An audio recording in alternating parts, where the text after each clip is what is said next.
Hello Moto GP fans.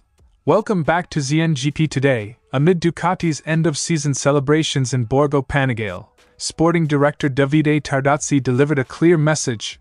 Rumors about his future are wide of the mark, and the team's focus is squarely technical, improving the bike for the seasons ahead. In a candid sit-down with the press, Tardozzi combined reassurance about continuity with a firm reminder that Ducati's work isn't finished. Ducati's CEO Claudio Domenicali has spoken plainly about the brand's next moves after a dominant 2025, celebrating a historic run, preparing for major rule changes in 2027, and treating contract talk, including Marc Márquez's future, as a matter for careful timing rather than headline grabs. Don't forget to click subscribe button and the bell icon for MotoGP news update.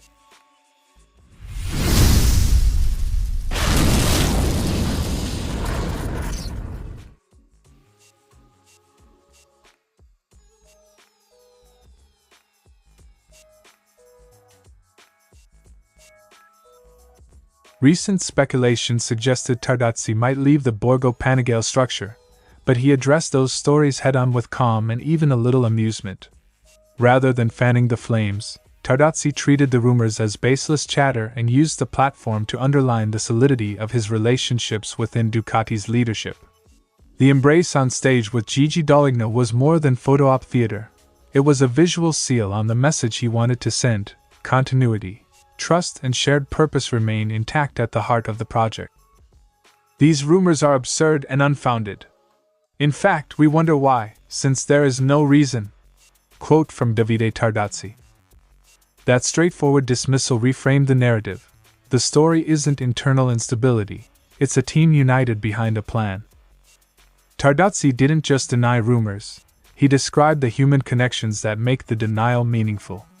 He spoke warmly of long-standing ties with Gigi D'Allegna, Mauro Grassilli, and Claudio Domenicali, and treated the gossip with a shrug tempered by a smile. For him, the celebration wasn't simply about trophies. It was a chance to thank the people who make the day-to-day program possible. That embrace and those anecdotes signal a leadership group that sees itself as custodians of a longer tradition, not transient headline fodder. It's good that people are talking about me. If they think I'm going to make headlines, that's fine, but my relationship with Ducati is absolutely solid. The tone was conversational but unequivocal. Tardozzi is staying, and he's focused on the work that matters. When asked about Marc Márquez's future, a subject bound to attract headlines, Tardozzi deliberately steered the conversation back to performance. Contracts will be discussed in due course, he said, but the immediate priority is clear: keep improving the bike. That prioritization reveals Ducati's competitive mindset. Even in a season of triumph, the engineering race never stops. For Tardozzi, the question of rider continuity is subordinate to ensuring the machinery evolves with the sport and stays ahead of rivals. We're working on it. The short, guarded answer underlines that Ducati treats personnel and technical strategy as distinct processes, both important, but with different timetables. Finally, Tardozzi framed the club's ambitions as relentless improvement. Dominance in 2025 does not breed complacency. Rather, it raises the bar for what counts as acceptable performance next year. With rivals pushing hard, Ducati plans to focus resources on development areas that matter on race day: aerodynamics, electronics, chassis handling, to keep pace with evolving competition. Planning the 2027 lineup will come later, he said, but the engineering program takes precedence now because the bike is the platform that enables every rider to perform. Right now, we're focusing more on how to improve the bike to keep pace with our rivals, who are improving. That pragmatic focus signals Ducati's intent: celebrate tonight, but tomorrow get back to the garage and keep building. Davide Tardozzi's message in Borgo Panigale was simple and forceful: ignore the noise, trust the leadership, and prioritize the technical work that wins championships. He shut down rumors about his future and made clear that contractual questions, including Marc Márquez's, will be handled in time. For now, Ducati's leadership is united, their attention is on the bike, and their aim is to keep pushing the team forward.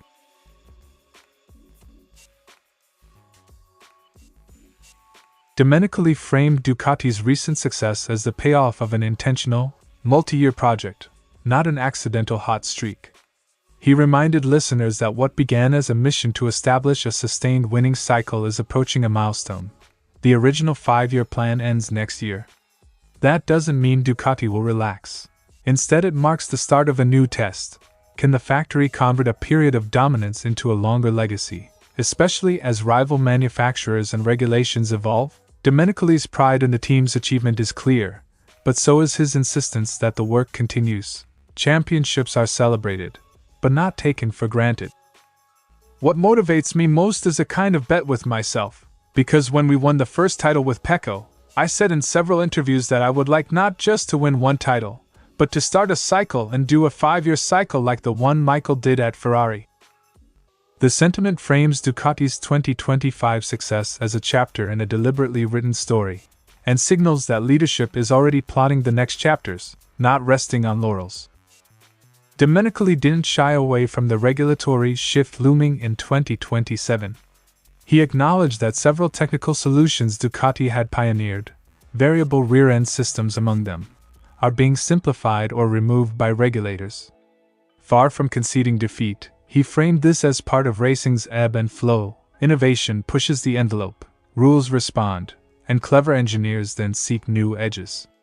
For Ducati, the challenge is twofold: accept a simpler baseline while hunting for the next legal innovation that yields advantage. It's a classic engineering puzzle, and one the Borgo Panigale team seems eager to solve. Several of the things that Ducati introduced have been removed from the regulations. That admission shows realism. Ducati's edge may be dulled in some areas, but also confidence that the team's ingenuity will find other ways to compete when the rulebook changes. Domenicali was clear about where the heavy lifting happens, in course. He singled out key figures, from Gigi Dall'Igna to Davide Tardozzi, as the people charged with making sure Ducati remains on the front foot. Their brief is concrete: design, test and deliver a bike that meets the new regulatory landscape while maintaining the performance that won them multiple titles. That means long nights in the factory, targeted R&D, and a refusal to accept complacency.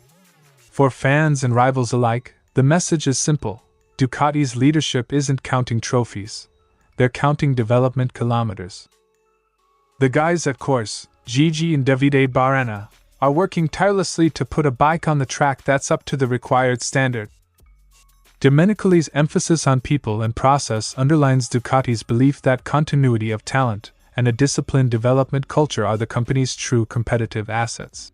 On the questions everyone's been waiting for, Marc Márquez's contract and the 2026 rider landscape, Domenicali offered a measured stance. He confirmed Marquez is on the market, in a technical sense, and that Ducati values him greatly, but he pushed back against hastily arranging deals. Instead, Ducati will evaluate personnel and projects in the coming weeks, and Domenicali expects negotiations and market moves to begin in earnest around February, March. That approach keeps options open, for Marquez, for Bagnaia, and for Ducati, while making clear the factory will not be rushed into decisions that should be based on the full sporting and regulatory picture. I think February-March will be the time when the moves will start to be made. In short, the intent may be mutual, but timing, context, and preparation matter. Ducati is prioritizing the full set of variables, not just headlines. Domenicali's interview reads like a sober steering of expectations: celebrate the history, keep the faith in the team, and prepare for regulatory and market changes with discipline. Ducati recognizes the rulebook will change, rival teams will adapt, and contract discussions, even involving a champion like Marc Márquez, must be handled with strategic patience. The 2026 season will be a bridge, a year to refine, reassess, and position the factory for the new era in 2027.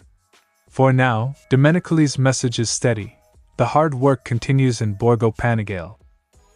Thanks for watching ZNGP Today, and this is your Moto GP news update. And see you next time!